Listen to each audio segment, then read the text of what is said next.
And then a unique opportunity presented itself.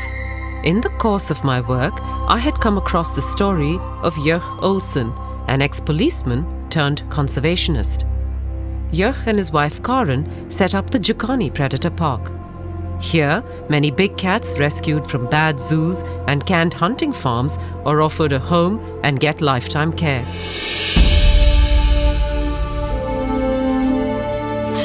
Jörg has a remarkable relationship with his cats, and he handles them in a way I have seldom seen before.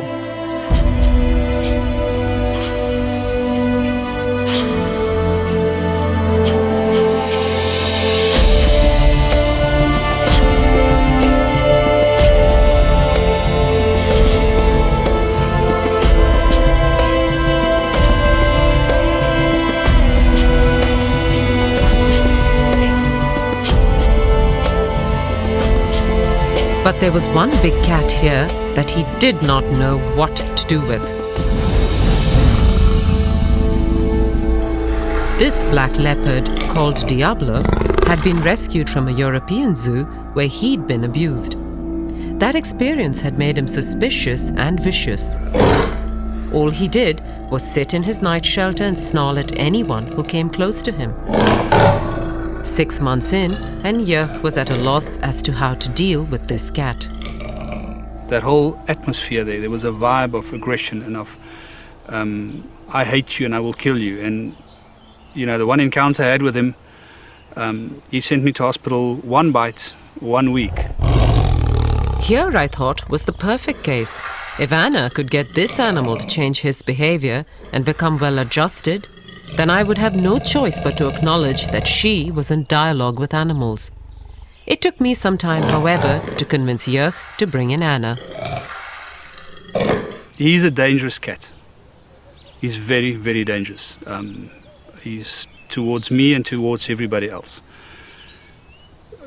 In my opinion, the chances of an animal communicator changing that, it'll take a lot to convince me. I honestly do not believe that an animal can talk to a human or communicate with a human. I've had animals my whole life. We give them commands, we give them instructions, and they do it as we habituate them, basically. But I'm very skeptical to think that an animal like Diablo will communicate or can communicate with humans. I am desperate, however. I do not want to lose him. I made sure that Anna had no information on Diablo or his history before she came to speak to the black leopard. I was nervous to see what would happen, as this animal never let anyone near his night shelter without a lot of snarling and growling. But the minute he saw Anna, he calmed down and let her kneel right outside and look at him.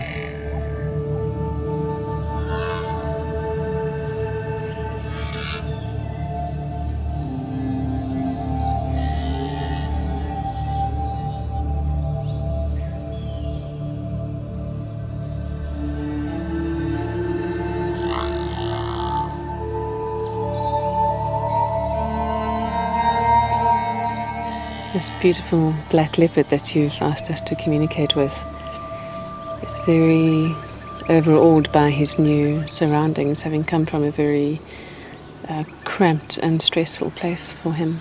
But this place has been provided for him, but he's been quite conditioned by a very unfortunate past. He doesn't want much to do with humans as a result.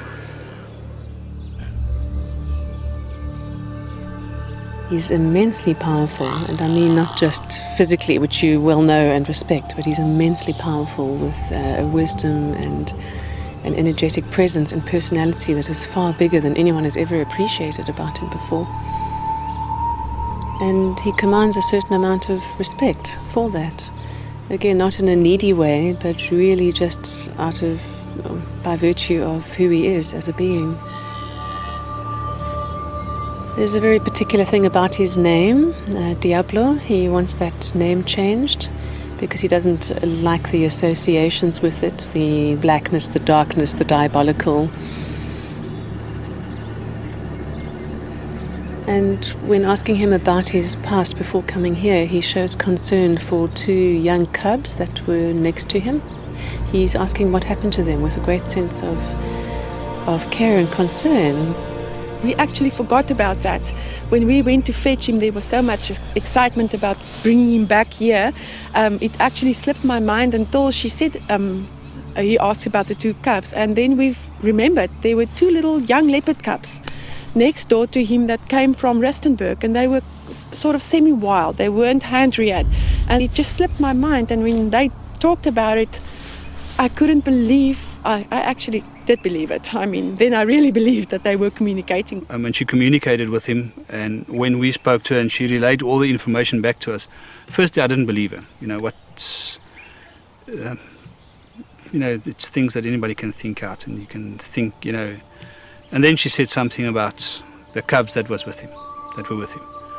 And that changed this whole thing, because now all of a sudden, that's something that she didn't know about. And I've also reassured him that you have no demands of him here, that you're quite happy to not make any physical demands of him or any expectations for display or interaction, that you're really willing to let him be how he wants to be. And that's given him an enormous sense of relief. Yeah. And having told him that is for the first time made him actually genuinely interested in now exploring a bit further. Now that he feels that he's not being asked to come out more, he's genuinely interested in being relaxed enough to have a natural curiosity come out and to actually expand his horizons a bit. And Yeh was just stunned when the black leopard walked out of his night shelter into the larger enclosure later in the afternoon. In the 6 months that the cat had been here, Yeh had never seen him out of the night shelter. He then decided to rename the leopard Spirit.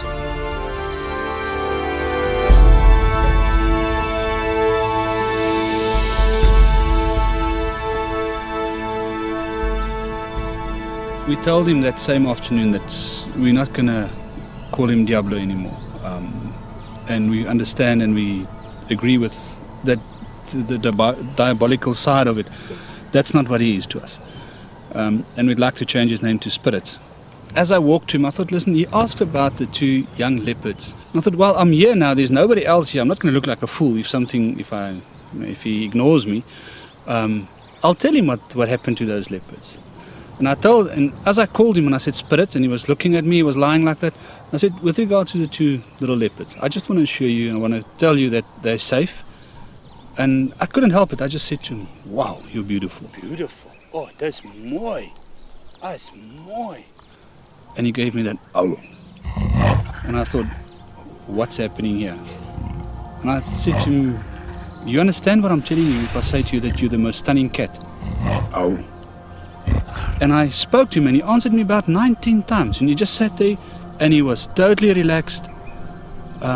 It's the first time since we had him that I felt at ease with him.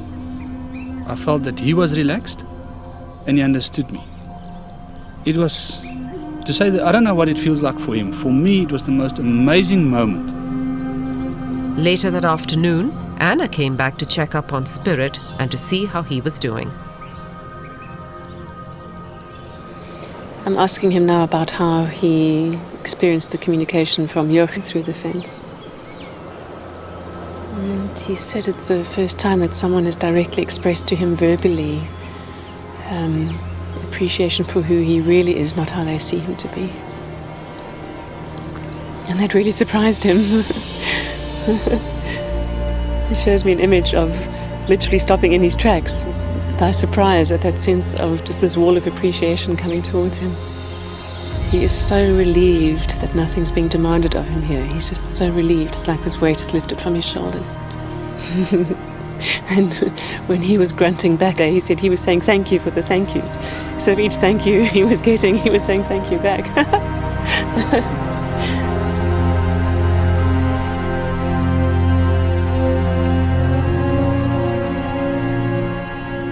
Is there anything you'd like to say about that feedback?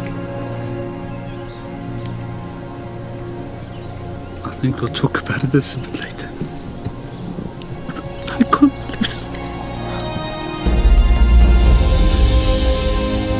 So we'll talk about this later. It's unbelievable. I'm overwhelmed.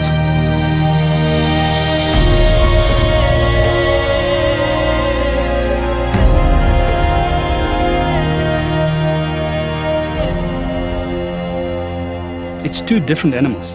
It's two totally different personalities. We had a snarling cat, angry at everything, upset about being here, hating humans, hating us for having him here, you know, ready to kill in an instant. To this relaxed black leopard that's lying on top of his log in his shelter is this attitude of you recognize me for who I am now. And it's amazing to talk to him and get the talking and get him to talk back to us. Jurg and Karen attended Anna's workshop on animal communication and now use it regularly with all their animals. He changed my whole life. And spirit and animal communication has taught me, you know, when I work with my other lions, the reactions you get, the communication you get back, the feelings you get. You know, sometimes you get lions, or Queenie for instance, that's unhappy with something that happened. And I'm not sitting out there wondering what's wrong with her. She tells me, and I can correct it, and I can make her happy, because she is in my, I have to look after her, I've got to make her happy. It changed the whole family.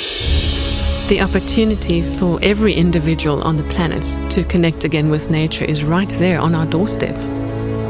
It's a matter of simply looking up into the sky to notice the clouds and wind direction, to pay attention to the sounds of the birds around, to feel what it's like to have bare feet on the earth, and to notice with our own bodies and our five senses what's going on around us. And that will result in us developing a more intuitive and natural way of knowing how to treat our environment. It's not supernatural. It is supernatural, as in very natural. It's the blueprint of our brains. These ways of knowing and communicating were the way of all our human ancestors. We see how our children come alive when they are out in nature. And as adults, we must remember that we are living in a world borrowed from our children's future. This is a most delicate time in human history on the planet. And for sure the future of the planet and all her inhabitants rely on what we do now and what choices we make. Those choices can be informed by what the animals are telling us if we are just willing to listen and to hear. Perhaps the only real question for us humans is how are we going to respond?